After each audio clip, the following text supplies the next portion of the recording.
watching a special KX News report at noon. I'm Alicia Huck. At KX News, we are putting North Dakota first, shining the spotlight on addiction and recovery through our Road to Recovery series. Going on right now is the third annual Recovery Reinvented event, which is an event centered around breaking the stigma of addiction and providing hope to overcome it. Tim Olson is live at the event right now and has much more on the state of addiction and recovery in North Dakota and the unique challenges we face. Tim? Yeah, hi Alicia. I'm here at the Bismarck Event Center, the third annual Recovery Reinvented event, the biggest yet. It's been very busy here. Lots of folks walking into and out of expos and speeches and keynotes, all sorts of things happening today. Well, for months, KX News has been bringing you stories of addiction and people overcoming addiction. It's an illness that pits your mind and your body against you as you fight for your life. And it's a long road. And for many North Dakotans out there, it's literally a long road. Renee Cooper tells us how many people have to travel many miles and spend a lot of time just trying to start their road to recovery. Nobody ever, no mom ever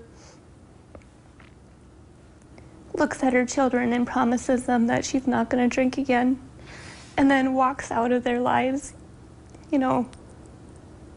and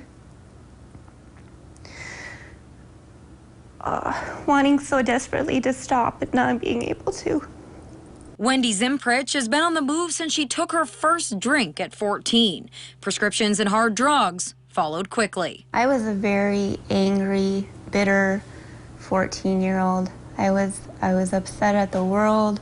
I thought that the life had treated me unfairly, and the more relief I found, the more I wanted, Years later, she landed in center for a while, where her mom took care of her kids while she made multiple attempts at sobriety. Ultimately, it took a move to the capital city to find real change. Homeless, jobless, with 3 kids, and desperately wanting a solution to the problem. When you're out here and there's no one around for miles, no one who can help you, just imagine how hard it would be to pick up your things, get in your car, and travel for hours. And along that journey, just praying you don't lose that conviction and that you don't think twice about your decision to get sober. If you even have transportation, or even if you have, would you even be able to find somebody to take you? Chelsea Luger has lived most of her life in Fort Yates on the Standing Rock Reservation, where she says drinking and doing drugs was the norm. It's just what we did when we were young. The towns are very small, but there's a bar in almost every one of them. For Luger and her friends, there were little consequences for their actions. There wasn't a lot of law enforcement. It was just we could sit in parking lots and drink and party. They would come and break us up and we would just move to another spot. And if you wanted to get help on the reservation, AA meetings were available just once a week. If you live in Cannonball, which is 20 minutes north of Fort Yates, and there's a meeting in Little Eagle, which is about 40 minutes south of Fort, that's an hour drive, to get from one place to another. Like up here in Bismarck, I have meetings I can go to all day long. All day long. Luger moved here to Bismarck because she had to. She was thrown in jail for the 3rd time.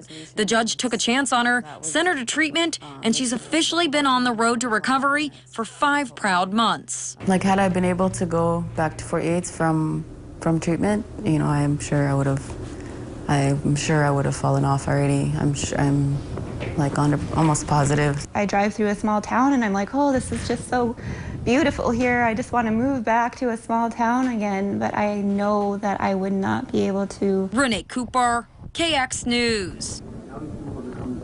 Now, Luger and Zimprich say that awareness about how serious addiction is a big part of the problem here in North Dakota. Zimprich says where she comes from, many people don't even realize that they have an illness. As for Luger, she says with awareness will come more funding to help those that she grew up with find the same peace that she has found. Well, we're